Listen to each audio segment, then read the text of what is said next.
আসসালামু আলাইকুম ওয়ারহমতুল্লাহি ওবারাকাতুহু। আমার নাম খালেদ হোসেন, আর আমি একটা প্রতিষ্ঠানে ইলেকট্রিক্যাল ইঞ্জিনিয়ার হিসেবে কর্মরত আছি। আমার প্রশ্নটা হলো, ইসলাম কি মিডিয়ার অনুমতি দেয়?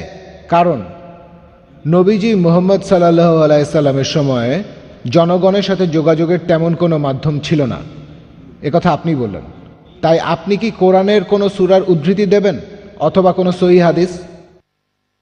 ধন্যবাদ।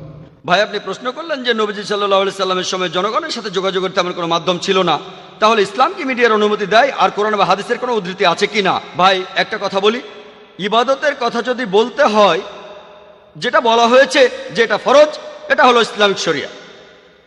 অন্যান্য ব্যাপারে, দৈনন্দিন জীবনের বিভিন্ন ব্যাপারে যেগুলোকে হারাম বলা হয়েছে সেগুলো হারাম, বাদবাকিগুলো হালাল। যেমন ধরুন, শুকরের মাংস খাওয়া হারাম, হারাম। মদ খাওয়া হারাম, এমন কথা বলা না হলে হালাল। আপনাকে একটা প্রশ্ন করি, কোরআন বা হাদিসে কি এমন কথা বলা আছে যে আম খাওয়া হালাল? তাহলে কি আপনি বলবেন যে আম খাওয়া হারাম? তাহলে ইবাদতের ক্ষেত্রে যেগুলোকে বলা হয়েছে সেগুলো ফরজ, এটা শুধু ইবাদতের ক্ষেত্রে। আর জীবনযাপনের ক্ষেত্রগুলোতে যেগুলোকে হারাম বলা হয়েছে সেগুলো বাদে বাকিগুলো হালাল। না হলে হয়তো বলবেন, ভাই জাকির, আপনি আম খাচ্ছেন কেন?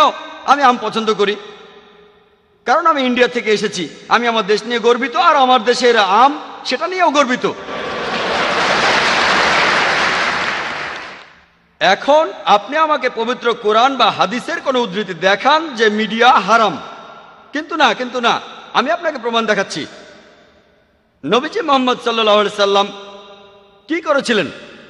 তিনি চিঠি লিখেছিলেন অমুসলিম রাজাদের উদ্দেশ্যে, যেমন আবিসিনিয়ার রাজাকে, ইয়েমেনের রাজাকে, পার্সিয়ায়।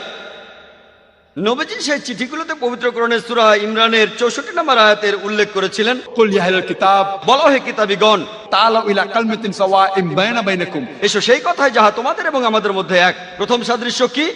আল্লাহ না'বুদা ইল্লাল্লাহ ওয়া লা নুশরিকা বিহি শাইয়্যান, কোনো কিছুকেই তার শরীক করি না। ওয়া লা ইয়াত্তাখিযা বা'দুনা বা'দান আরবাবান মিন দুনিল্লাহ, আমরা আমাদের মধ্য থেকে কাউকে আল্লাহ ব্যতীত রব হিসাবে গ্রহণ করি না। ফাইন তাওয়াল্লাউ, যদি তারা মুখ ফিরিয়ে নেয়, ফাকুলু শাদু তোমরা সাক্ষী থাকো বিআন্না মুসলিমুন, আমরা মুসলিম, আল্লাহর সামনে নতজানু হই। নবীজি চিঠিগুলো লিখিয়েছিলেন, তারপর ঘোড়ায় করে পাঠিয়েছিলেন, আজকের দিনের মার্সিডিজ গাড়ি, অথবা আর কি বলতে পারেন, জেট প্লেন।